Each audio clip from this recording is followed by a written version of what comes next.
Hello and welcome to this Inspiring City podcast. We're here today in the Fifth Base Gallery, which is a gallery just off Brick Lane, and I'm with Andrea Tyrimos. Hello, Andrea. Hi, guys. So it's going to be a bit of a habit, this. We've had a couple of podcasts now, me and you. In fact, I've covered you quite a lot on the blog. Can't get rid of me. I know, you keep coming back. And the first time, do you remember, we were at, I don't know, some little cafe just off Holborn, and you'd done this big, fancy telephone box, bringing nature into the sea. Yeah. You know, that was a big old project for you, wasn't it? It must have been good to get that one finished. It was. I did enjoy it. It was brilliant, and it's still standing there now on Southampton Row. But yeah, it's good to be doing something different as well. And one of the things that we talked about on that day when we were having our cup of tea and whatnot was this show. It was about your passion for mental health awareness and wanting to shine a light on this particular subject. Mm-hmm. And here we're standing in a white room with a series of portraits all around us, all with white backgrounds, and you know, I'm just surrounded by faces staring out at me. But all these are faces of people who have suffered in some way with mental health problems. Yeah, it's something I'm really passionate about. The initial inspiration was because I have several people close to me who all suffer with different mental health issues, and they're not really willing to be open about it because of fear of how society will judge them. So that was the initial inspiration behind it, and I find it quite heartbreaking because we should be able to be open about it as we are with a physical ailment. A lot of people say it's an invisible illness, but again, as we just said, I don't even know if I fully buy that, because our brain is an organ, as with our other organs. And if I was to say I have an issue with my kidney or my liver, you may not be able to see the physical outcome of that, but you would still have a certain level of humanity and empathy towards me. But for some reason, whatever it is, when it concerns a vulnerability with our mental health, there's a hell of a lot of people that don't have that same basic level of understanding and can be quite ignorant towards it. So for this, I wanted there to be a huge cross-section of people that have almost nothing in common, bar the fact that they've all gone through issues concerning their mental health. And I've got celebrities alongside members of the public, male, female, different ethnic backgrounds. I've got singers and some people that are maybe unemployed, journalists and all boxers, and I've just got a range of people to try to show that mental illness doesn't discriminate, whether you're rich or poor or anything like that. Obviously, the system does discriminate, so if you aren't lucky enough to have a certain amount of money, then that can affect, unfortunately, your recovery. That's a massive issue that we have to deal with in the NHS. But mental illness itself doesn't discriminate, and that's something that I wanted to show with this portrait exhibition. And it's a good analogy you say, so that the kidney thing, you know, you've got a problem with the kidney and people sort of immediately get empathy. And in your experience, you've found that if someone talks about a mental illness, that's the empathy probably just isn't there as much as it would have been with the kidney. Yeah, I think unless you've gone through it yourself or somebody close to you, I think a lot of people, they just perhaps shy away from it. They don't, whether it's through education or lack of knowledge or whatever the reason may be, I just feel like people aren't treated the same. And I feel like it's almost our last taboo. I mean, we used to refer to cancer as the big C. We never would say, so-and-so has cancer, but the big C's got him and things like that. And there's nothing different here. And we should be able to talk to our employers, talk to our friends, our family, people around us and say, I'm struggling with this. And I think the more we talk about it, we can prevent things from happening before it gets to the stage where then you're in the system and then it can be very tricky, you know? So this is about generating a conversation to some degree. Yes, yeah. And when you look around the room, lots of different people, you know, normal people. Yeah. Normal people in normal poses, but all at some point have experienced mental health problems, some anxiety and bipolar and lots of different things. Yeah. Shall we go to a few of them and just see? Because I think one of the ones that I've picked out here is one of my favourite sporting superheroes, Ricky Hatton. Yes. So Ricky Hatton was really great. I was so happy to have him involved in the project.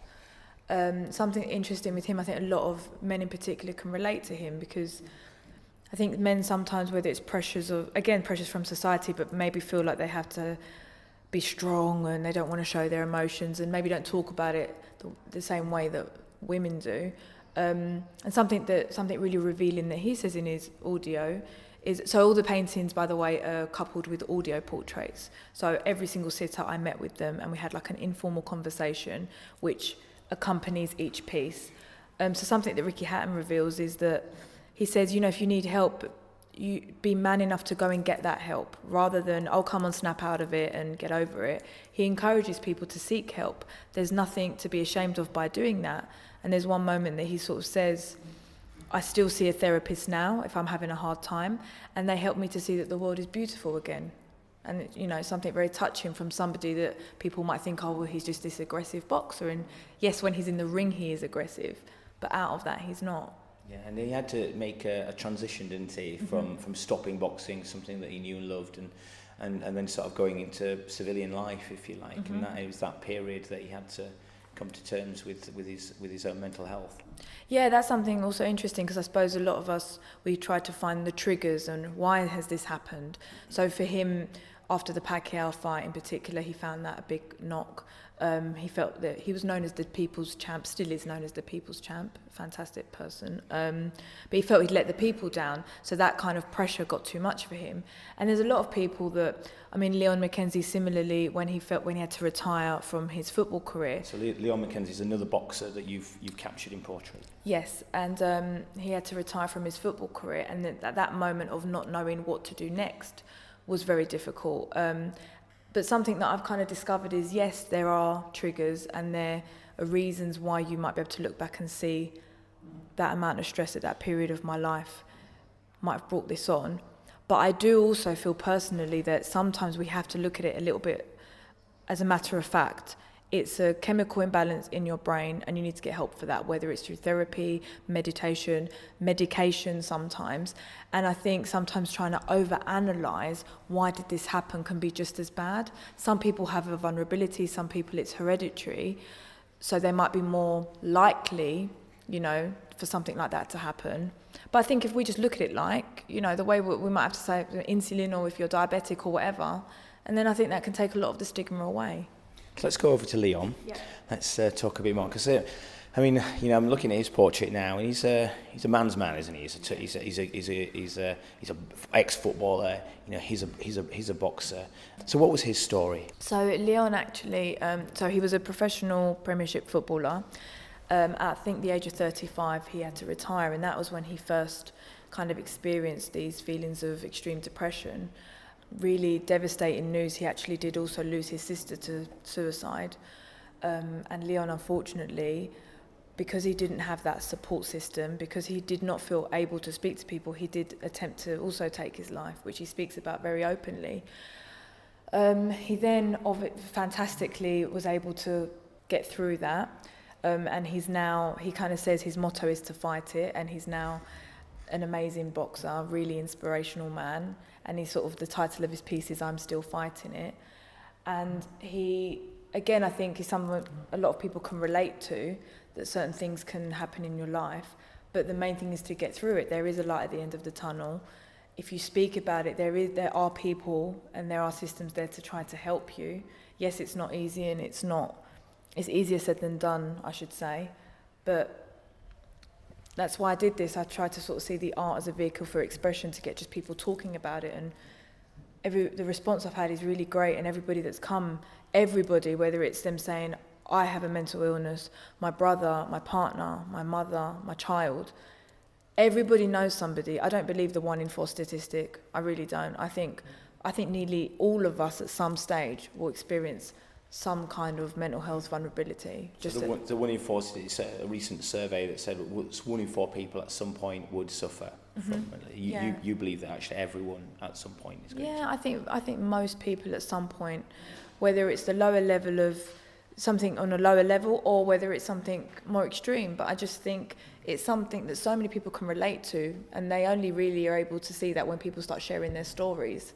Okay, let's move on to another one. I've got a couple more that I'd like to point out. I'm going to go to this one here. This is one of your friends, Tori, and she's looking at us. She's a beautiful woman, but she's looking quite vulnerable. So Tori's very beautiful inside and out. gorgeous in fact, and she suffers with anxiety. And what's really interesting about her story is that a lot of it is actually surrounding issues around social media. So the way that we're in this now kind of selfie-obsessed society, it's almost as though the experience of going out and having fun with friends or whoever is taken away because everybody's just concerned about capturing it. And, we live in our life through screens and whatnot. But in her audio portrait, she does speak about that she finds that really difficult, and there's all these apps and all these ways to change how you look. So if you have that very small seed of insecurity, these apps and these filters and all the rest of it, they can really cause that to grow into something quite dangerous. So even at one point she sort of says, of course I'm going to think I look shit when I look in the mirror, because I'm able to do what all the magazines have been doing for years with celebs, and now we are all able to do that. And I think it's quite a dangerous thing. So it's something that she's got sort of evolved in that sort of world. And when she comes out of it and she looks at her own self in the mirror without the apps and without the filters, she's very insecure. Yeah, and she was amazing and brave. And because this picture, she's completely barefaced, no makeup, very raw, and absolutely stunning. And I just hope one day she'll be able to see that. But she's taken the first step by sharing her story, by allowing me to paint a 50-inch by 50-inch portrait of her. Absolutely. First thing you see on the back wall as soon as you walk in is Tori. One more that I want to look at, and there's a number of great portraits, but I want to look at a face familiar to a lot of people. It'd be Kerry Katona of Atomic Kitten. Or that's, I think, the band that she was in back in the day. So tell me about Kerry. So yeah, Kerry was lovely. She was actually one of the first people that I met, and she was very willing to get involved. I met her a few years ago. So Kerry suffers with bipolar disorder, and actually what I found interesting is with a lot of the celebs, that because of who they are, people accept it a bit more. But actually Kerry, she's been portrayed in quite a negative light with her struggles. So there's that kind of infamous interview that she did with This Morning, where she had taken her bipolar meds, and as a result of that, she was slurring quite heavily and was immediately attacked by both the public and the presenters, actually, in saying that, oh, are you drunk? Like, are you drunk right now? And she says that even though she tried to explain actually it was because of her medication, she got such a backlash from that. But she's so open. She has like reality TV series where she allowed them to film her on her darkest days and everything else. But yeah, she sort of, again, she speaks about ways that she's able to get through it. Something for her was exercise. She realised that by exercising, that's her medication. By exercising, it really relieves a lot of the pressures and stresses going on for her in her mind. I suppose with Kerry, it's a good example of someone in the public eye, and she's going through these experiences herself, and she knows it, but nobody else can see it. So how she reacts is portraying a sense of herself that isn't possibly what she would like to portray. Yeah, exactly. And she hasn't got the luxury that maybe some of us have, that she can't hide away because she's lived her life in the public eye. So then she has to also face that scrutiny, but it's very difficult. And we're talking about people that are struggling with their mental health. So, that's only going to enhance things because you don't have that basic level of understanding. And for her and other celebs like maybe Frank Bruno and stuff, I feel like a lot of the time the media sensationalise it. So-and-so's had a breakdown, and they portray it in a very negative light, and they know what they're doing. It's just to sell however many copies, and it's wrong because that's somebody's well-being at stake. So, amazing show. Really, really, really, really good. Really powerful portraits. When people come in here and when they leave the show, what sort of things do you hope that they're going to go away with? I think all I could hope is that it just makes them think more about it. So whether that's I'm going to have a conversation with somebody close to me that I think could be suffering, or even if they've been suffering with something, I just want people to talk more about it.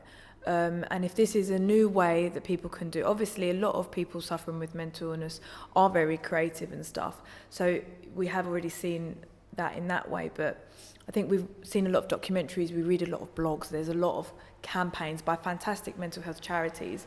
But with this, I just wanted a different way to try to get people thinking about mental health issues, talking about it, and maybe reflecting on themselves. Is there something more I could do if I suspect I mean, something that Mark, who's he wrote a fantastic book, Under the Lemon Tree, something that he said to me in our interview was, isn't it interesting that people who suffer with mental illness don't get well soon cards?